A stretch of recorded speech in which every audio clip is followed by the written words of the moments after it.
அனைவருக்கும் வணக்கம். 2026 ஆங்கில புத்தாண்டெல்லாம் சிறப்பாக நம்ம அனைவரும் கொண்டாடி இருப்போம்னு நினைக்கிறேன். இப்பொழுது பார்த்திங்கன்னா நம்ம தை மாதம் 2026 பார்த்திங்கன்னா இப்போது தை மாதம் வந்திருக்கு.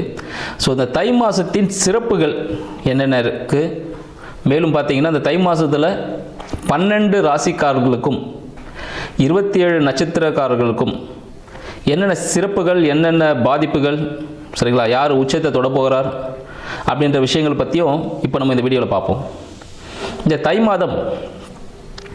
மாதம்னா தை மாதத்தின் சிறப்பு அப்படின்னு பார்த்தீங்கன்னா, இது நம்ம ஜனவரி மாதத்தில் 2026 ஜனவரியில் 15ஆம் தேதி தை மாதம் பிறக்குது.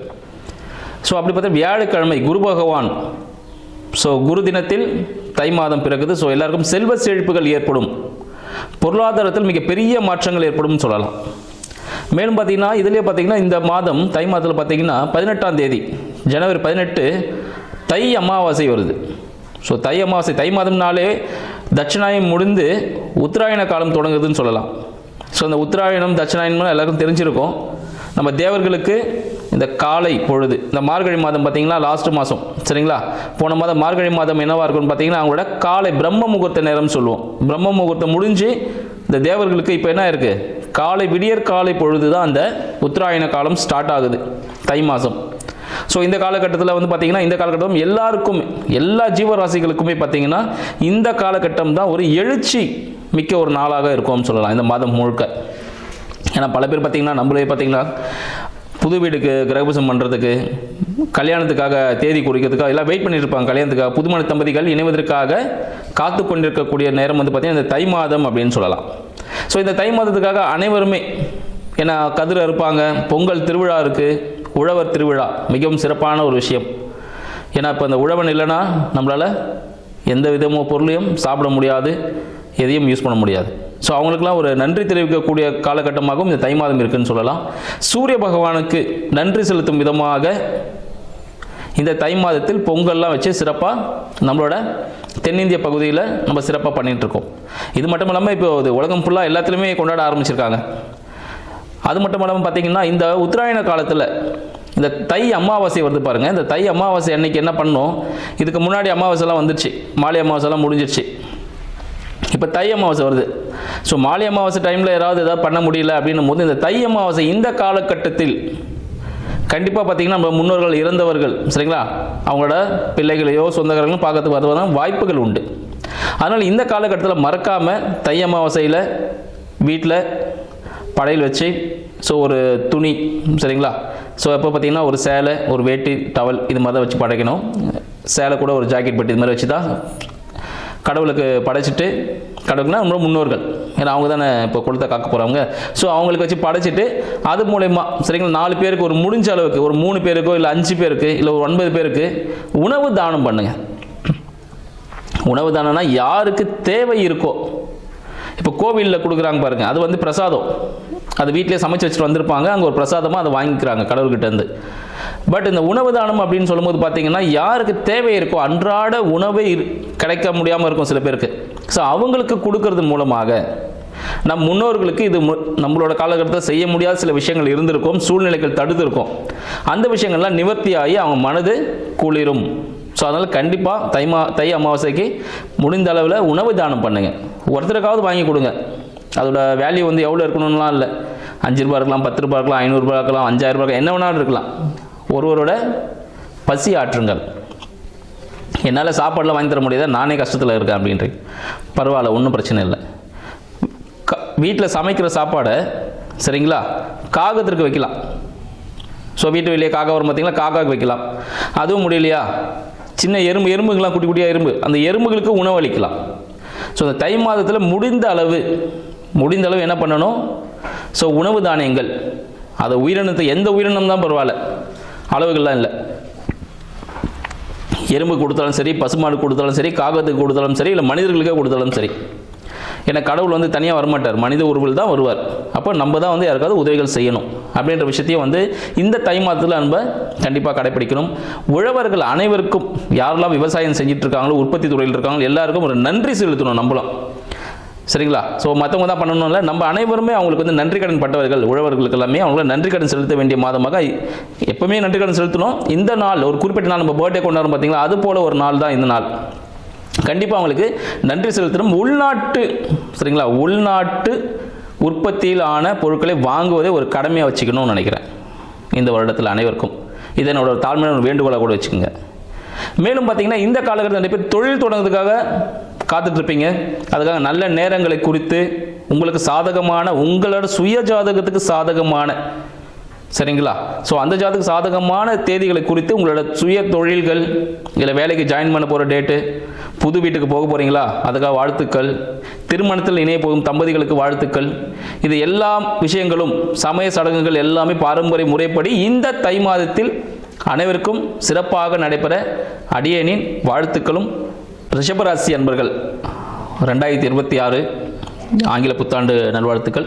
மற்றும் இந்த 2026 ரிஷபராசி அன்பர்களுக்கு இந்த தை மாதம் எந்த அளவுக்கு ஒரு சாதகமாக இருக்க பொழுது, எந்த அளவுக்கு ஒரு பாதகமாக இருக்க பொழுது, மேக்ஸிமம் சாதகமாக தான் இருக்கும்னு நினைக்கிறேன். ஸோ இந்த விஷயங்கள் எல்லாமே உங்களுக்கு எப்படி நடக்க பொழுது ரிஷப ராசி அன்பர்களுக்கும் ரிஷப லக்ன அன்பர்களுக்கும், லக்ன எனக்கு ராசின்றாங்க, எனக்கு லக்னம் கூட தெரியுங்க அப்படின்னு நிறைய அன்பர்கள் கேட்டிருந்தீங்க. ஸோ ரிஷப லக்ன அன்பர்களுக்கும் இந்த தை மாதம் வந்து எத்தகைய சிறப்பை தரப்போகுது அப்படின்னு பார்ப்போம். இந்த தை மாதம் ஆண்டின் துவக்கத்திலே பார்த்தீங்கன்னா ரிஷபராசி அன்பர்களுக்கு, ரிஷபத்திற்கு 1க்கும் 6க்கும் அதிபதி அவர் நேரம் எங்கே இருக்காருன்னு பார்த்தீங்கன்னா 9ல் இருக்கிறார். அப்போ என்னவா இருக்கும்? அப்போது ஒரு கவர்மெண்ட் ரிலேட்டடான விஷயங்கள், இல்லை தந்தை கிட்டேருந்து ஏதாவது ஒரு விஷயங்களை எதிர்பார்த்துட்டு இருப்பீங்க இவ்வளோ நாளாக, அது கிடைக்குமா கிடைக்காதா அப்படின்னு சொல்லிட்டு. அது கவர்மெண்ட் வேலையாகவும் இருக்கலாம், அப்பாவோட வேலையாகவும் இருக்கலாம், இல்லை அப்பாவோட சொத்தாகவும் இருக்கலாம், ஒரு உயிலாகவும் இருக்கலாம், இல்லைனா சில பேர் வந்து அப்பாவே என் கூட வந்து இருக்கணும்னு சொல்லிட்டு நினச்சிட்டு இருப்பாங்க, இல்லை இவ்வளோ பிரிஞ்சிருப்பீங்க. அப்போ அதெல்லாம் ஒன்று சேர்த்துக்கான ஒரு வாய்ப்புகளாக நீங்கள் எதிர்பார்த்த ஒரு விஷயங்கள் இந்த காலகட்டம் இந்த தை மாதம் உங்களுக்கு கிடைக்க போகுதுன்னு சொல்லலாம். மிகவும் சிறப்பான விஷயம். கவர்மெண்ட் ரிலேட்டடான விஷயங்கள் எல்லாமே உங்களுக்கு ரொம்ப சாதகமாக இருக்க போகுது. சரிங்களா? கவர்மெண்ட் ரிலேட்டடான விஷயங்கள் எல்லாமே பார்த்தீங்கன்னா நீங்கள் ஏதாவது சின்ன விஷயங்கள் மூவ் பண்ணிங்கன்னா ரொம்ப சாதகமாக இருக்கும். அரசியல்வாதிகளின் தொடர்பு ஏற்படக்கூடிய காலமாக இந்த காலகட்டம் திகழப்போகுது. உங்களுக்கு 2ல் பார்த்தீங்கன்னா குரு பகவான் இருக்கார், 8க்கும் 11க்கும் அதிபதி. ஸோ மறைமுக வெற்றி, மறைமுக லாட்ரியில் சொல்லுவோம் பாருங்கள், எத்தனை லாட்ரின்னு கேட்டுறாதீங்க. ஸோ அதிர்ஷ்டம் சொல்லுவாங்கள்ல, புதையல் சொல்லுவாங்க பாருங்கள், அது 8-11க்கு ரொம்ப பொருத்தமாக இருக்கும். அது உங்களுக்கு 2ல் இருக்குது. ஸோ குடும்ப உறுப்பினர்கள் மூலமாக உங்களுக்கு ஒரு புதையல் கிடைப்பதான வாய்ப்பு. அதை சொல்லிட்டேனே, அப்பாவோட சொத்து வரலாம், இல்லை கவர்மெண்ட்டில் எங்கேயா பெண்டிங் இந்த சொத்து உங்களுக்கு வர வேண்டி இருக்கும், ஏதாவது கோர்ட்டு கேஸுகள் இருக்கும். ஸோ அந்த கோர்ட்டு கேஸுகள் வெற்றி அடைவதற்கான வாய்ப்புகள் இந்த காலகட்டத்தில் இருக்குன்னு சொல்லலாம். இந்த ரிஷபராசி அன்பர்களுக்கு தை மாதம் பார்த்தீங்கன்னா கோர்ட்டு கேஸ் வழக்குகள் எல்லாமே சாதகமாக முடிய போகுது, வெற்றி தான் கிடைக்க போகுது. கொஞ்சம் இழுபறியாக இருக்கும், ஆனால் வெற்றி உண்டு. சரிங்களா? அடுத்து குடும்பத்தில் ஒரு குழந்தை பிறப்பதற்கான வாய்ப்புகள் உண்டு. இந்த காலகட்டம் ரிஷபராசி அன்பர்களுக்கு, ரிஷப லக்ன அன்பர்களுக்கு குழந்தை பிறப்பு, ஒரு ஆப்ரேஷன் மூலமாக ஒரு குழந்தை பிறப்பதற்கான வாய்ப்புகள் உண்டுன்னு சொல்லலாம். இது ஒரு ஆண் குழந்தை இருப்பதற்கான வாய்ப்புகளும் அதிகம். ஸோ ரிஷபராசி அன்பர்களுக்கு வீட்டில் ஒரு வாரிசு ஒன்று உருவாக போகுது, அந்த ஒரு மகிழ்ச்சியான செய்தியும் காத்துட்ருக்கு. உங்களுக்கு 3ஆம் அதிபதியான சந்திர பகவான் உங்களுக்கு 7ல் இருக்கிறார். அப்போ உங்களோட முயற்சிகள், உங்களோட சகோதரம் எல்லாமே உங்களுக்கு ஒரு பாசிட்டிவான ஒரு இடத்துல இருக்கிறாங்க. ஸோ அவங்க எல்லாமே உங்களுக்கு ஒரு சப்போர்ட் கொடுக்க போகிறாங்க அப்படின்னு சொல்லலாம். அதனால் உங்களுக்கு நல்ல விஷயங்கள் நடக்க போகுதுன்னு சொல்லலாம். உங்களுக்கு 4ல் இருக்க கேது பகவான் பார்த்தீங்கன்னா வீடு பார்த்தீங்கன்னா புதுசாக ஒரு வீடு வாங்கலாம், ஆனால் அது பழைய வீடாக தான் இருக்கும், ஒரு சந்துக்குள்ளே இருக்க மாதிரி இருக்கும், நீட்டாக ஒரு முட்டு சந்தாக இருக்கும்.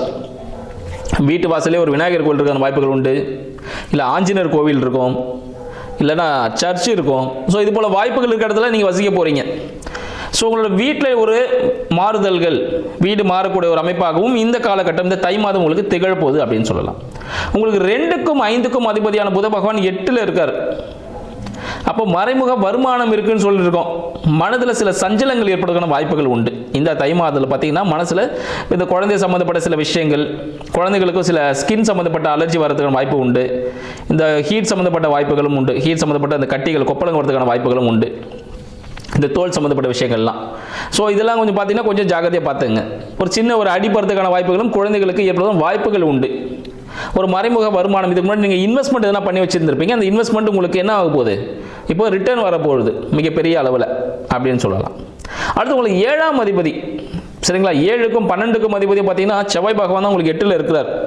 அப்போ மனைவின் மூலமாக ஒரு சிறிய என்ன சொல்லலாம், ஒரு இன்வெஸ்ட்மெண்ட்னு சொல்லலாம். நம்ம எப்பவுமே நெகட்டிவ் யூஸ் பண்ணுறது இல்லை. மனைவிக்கு ஒரு சிறிய செலவுகள் நீங்கள் செய்ய வேண்டியிருக்கு அப்படின்னு சொல்லலாம். அப்போ என்ன செலவு பண்ணலாம்? அப்போ அது பார்த்தீங்கன்னா நீங்கள் ஒரு விரயம், மனைவிக்கு ஒரு விரயம் இருக்குது. மனைவின்னு சொல்கிறேன் நான், உங்கள் லைஃப் பார்ட்னருக்கு அதான் கரெக்டாக இருக்கும். உங்களோட வாழ்க்கை துணை, உங்களது நண்பர்கள், உங்களோட கூட்டு தொழில் செய்யக்கூடிய அன்பர்கள், அவங்களுக்கு நீங்கள் ஒரு விரயம் செய்யக்கூடிய ஒரு அமைப்பு இந்த தை மாதம் திகழப்போகுதுன்னு சொல்லுவோம். அப்போ என்ன பண்ணணும், அது என்ன பாசிட்டிவ் என்ன பண்ணலாம்? வாழ்க்கை துணையாக இருந்தால் அவங்க பேரில் ஒரு எஃப்டி ஒன்று போட்டு வைக்கலாம், இல்லை ஒரு லேண்டு ஒன்று வாங்கலாம் அவங்க பேரில், ஒரு டாக்குமெண்டேஷன்ஸ் ஒன்று பண்ணி வைக்கலாம், சரிங்களா. இது போல் விரயங்கள் இதில் வந்து சுப விரயமாக நம்மளே மாற்றிக்கலாம், சரிங்களா. ஸோ நீங்கள் ஒரு கூட்டு தொழில் செஞ்சுட்டு இருக்கீங்க, அப்போ அவர் பேரில் போய் நான் எஃப்டி போட முடியுமா அப்படின்னு கேட்டுப்பீங்க, அது லாஸ் தானே அப்படின்னு சொல்லிட்டு. ஸோ அவரை மனதில் நினைத்து, சரிங்களா, உங்களோட வாழ்க்கை துணையின் பேரில் ஒரு எஃப்டி ஒன்று போட்டு வச்சுங்க. இல்லை உங்கள் நண்பர்களுக்கு ஏதாவது விரயங்கள் ஏதாவது செய்ய வேண்டியிருக்கா, ஏதாவது பொருள் வாங்கி தரணுமா, ஏதாவது பெண்டிங் இருக்கா, இல்லை நீங்கள் ஏதாவது அவருக்கு தர வேண்டியிருக்கா, அந்த விஷயங்களை நீங்கள் வாங்கிவிட இந்த காலகட்டத்தில் அதை நீங்கள் வாங்கிக்கலாம். ஏன்னா ஒரு இழப்பு இருக்குது, சரிங்களா, ஒரு செலவு இருக்குது. அப்போ என்ன பண்ணோம், இருக்கணும் போது அது கண்டிப்பாக செஞ்சுருது நல்லதில்லை, சரிங்களா. இன்றைக்கி மதியானம் இன்றைக்கி 1 மணிக்கு சாப்பிட போகிறோம் போது காலையில் நம்ம உணவு சமைக்க ஆரம்பிச்சிருவோம்ல, 1 மணிக்கு சாப்பிட போகிறோன்ட்டு. அது போல தான் இந்த விஷயங்கள் நடக்க பொழுது அதை பாசிட்டிவாக மாற்றிக்கிங்க. மேலும் பார்த்தீங்கன்னா உங்களுக்கு 9, 10க்கு அதிபதி சனீஸ்வர பகவான் உங்களுக்கு 11ல் இருக்கிறார். அப்போ உங்களோட பூர்வீகம் சார்ந்த விஷயங்கள், சரிங்களா, பூர்வீகம் சார்ந்த விஷயங்கள், தொழில் சார்ந்த விஷயத்தில் அடுத்த நிலைக்கு போகிறதுக்கான வாய்ப்புகள். இது வரைக்கும் பூர்வீகம் தெரியாமல் இருந்திருப்பீங்க, உங்கள் குலதெய்வம் தெரியாமல் இருந்திருப்பீங்க. அவங்களுக்கெல்லாம் குலதெய்வம் என்னன்னு தெரிய போகுது, ஒரு சொந்தக்காரர் மூலயமாக, ஒரு வயதானவர்கள் மூலயமாக குலதெய்வம் தெரிய போகுது, உங்கள் பூர்வீகம் தெரிய போகுதுன்னு சொல்லலாம். உங்களோட வளர்ச்சி எப்படி இருக்க போகுதுன்னு பார்த்தீங்கன்னா, தொழில் செய்பவர்கள் அடுத்த ஒரு பிரான்ச்சஸ் ஓப்பன் பண்ணுறதுக்கான வாய்ப்புகள் உண்டு. ஸோ அது மாதிரி உங்களுக்கு கவர்மெண்ட் சப்போர்ட் உங்களுக்கு கிடைக்கிறதான வாய்ப்புகள் உண்டு அப்படின்னு சொல்லலாம். இல்லை தொழிலில் இல்லை வேலை செய்யக்கூடிய அன்பர்களுக்கு ப்ரமோஷன் கிடைக்கிறதுக்கான வாய்ப்பு 2026ல், சரிங்களா. ஸோ பார்த்தீங்கன்னா ஆல்ரெடி டிஸ்கஷன் போயிட்டுருக்கோம் ஆஃபீஸில், யாருக்கு என்ன ப்ரொமோஷன் கொடுக்கலாம், எவ்வளோ இன்க்ரிமெண்ட் கொடுக்கலாம், இந்த விஷயங்கள்லாம் போயிட்டுருக்கோம். ஸோ அது சம்மந்தப்பட்ட விஷயங்கள் நீங்கள் ரொம்ப டாப்பில் இருக்கிறதான வாய்ப்புகள் இந்த காலகட்டத்தில் இருக்குன்னு சொல்லலாம். ஸோ இந்த ரிஷபராசி அன்பர்கள், ரிஷப லக்ன அன்பர்கள், ஸோ அவங்களோட குலதெய்வ வழிபாடு செய்வது மிகவும் முக்கியமான சிறப்பான ஒரு விஷயம். சரிங்க, நான் என்ன பரிகாரம் செய்யணும், ஏன்னா பரிகாரம் நம்ம செஞ்சால் தான் வாழ்க்கையில் அடுத்த அளவுக்கு போவோம் அப்படின்னு சொல்லிட்டு பல அன்பர்கள் கேட்குறாங்க. ஸோ பரிகாரம் பார்த்தீங்கன்னா ரிஷபராசி அன்பர்களுக்கு என்ன பரிகாரம் செய்யலாம் அப்படின்னு பார்த்தீங்கன்னா, யாராவது குழந்தை சம்மந்தப்பட்ட விஷயங்களுக்கு, சரிங்களா, குழந்தைகளுக்கு ஏதாவது நோட் புக்கு, ஸ்டேஷனரி ஐட்டம்ஸ் ஏதாவது வாங்கி கொடுக்கலாம். அந்த ஸ்டேஷனரி ஐட்டம்ஸ் ரெட் கலரில், சிகப்பு கலரில் இருக்கிறது சிறப்பு. வியாழக்கிழமைகளில் இந்த ஸ்டேஷனரி ஐட்டம், நோட்டு புக்கெல்லாம் வாங்கி நீங்கள் கொடுக்கலாம், மிக சிறப்பான ஒரு விஷயமாக இருக்கும். அடுத்து பார்த்தீங்கன்னா வேற என்ன செய்யலாம், சூரிய வழிபாடு. தினந்தோறும் சூரியனை பார்த்து ஒரு நமஸ்காரம், நீ தான் உலகுக்கு ஒளி கொடுக்குற, ஸோ எனக்கும் நீ தான் ஒளி கொடுத்து என்னைய நீ வாழ வைக்கணும் அப்படின்னு சொல்லிட்டு சூரியனுக்கு ஒரு நன்றி, நம்ம வாழ வைப்பார், கண்டிப்பாகவே நன்றி தெரிவிக்கணும். உங்களோட லைஃப் பார்ட்னர் ஆர் பிஸ்னஸ் பார்ட்னருக்கு தேங்க்ஸ் சொல்லுங்கள், நன்றி சொல்லுங்கள். இவ்வளோதான், சிம்பிளான விஷயம்தான். இதை நீங்கள் செய்யும் பொழுது உங்களுக்கு மிக சிறப்பானது ஒரு அமைப்பு ஏற்படும். மேலும் சூட்சமான ஒரு விஷயம் சொல்கிறேன், ரிஷபராசி அன்பர்களுக்கு, ரிஷபராசி ரிஷப லக்ன அன்பர்களுக்கு மிக முக்கியமானது ஒரு பரிகாரமாக வச்சுங்க. இந்த நீர்நிலைகள் இருக்குது பாருங்கள், நீர்நிலைகளுக்கு அருகாமையில் இருக்கக்கூடிய முருகப்பெருமான் கோவில் வியாழக்கிழமை போனீங்கன்னா, புதன்கிழமை போனீங்கன்னா ரொம்ப சிறப்பு. திருச்செந்தூர் முருகன், சரிங்களா, அது குருஸ்தலம். ஸோ திருச்செந்தூர் முருகன் கோவிலுக்கு நீங்கள் புதன்கிழமை போயிட்டு மதியானம் 1 to 2 தரிசனம் பண்ணிங்கன்னா மிக சிறப்பானது ஒரு பலன் கிடைக்கும். இல்லைனா காலையில் 6 to 7 ஆர் மதியானம் 1 to 2 இந்த நேரத்தில் வழிபாடு செய்யும் பொழுது திருமணம் சம்மந்தப்பட்ட விஷயங்கள், தொழில் சம்மந்தப்பட்ட விஷயங்கள், பணம் யாருக்காவது லாக் ஆகிருக்கும், சரிங்களா, பணம் லாக் ஆகிருக்கும், அந்த விஷயங்கள் எல்லாமே கிளியர் ஆகும். இந்த கோர்ட்டு கேஸ் வழக்கில் சொன்ன பாருங்கள், அது கூட கிளியர் ஆகிறதுன வாய்ப்புகள் மிக மிக அதிகம் நீங்கள் அங்கே போயிட்டு வந்தீங்கன்னா. ஸோ இந்த விஷயத்தெல்லாம் செஞ்சுட்டு வாழ்க்கையில் அடுத்த நிலைக்கு உயரணும்னுட்டு உங்களுக்கு வாழ்த்துக்களும் நன்றிகளும் தெரிவித்துக் கொள்கிறேன். நன்றி, வணக்கம்.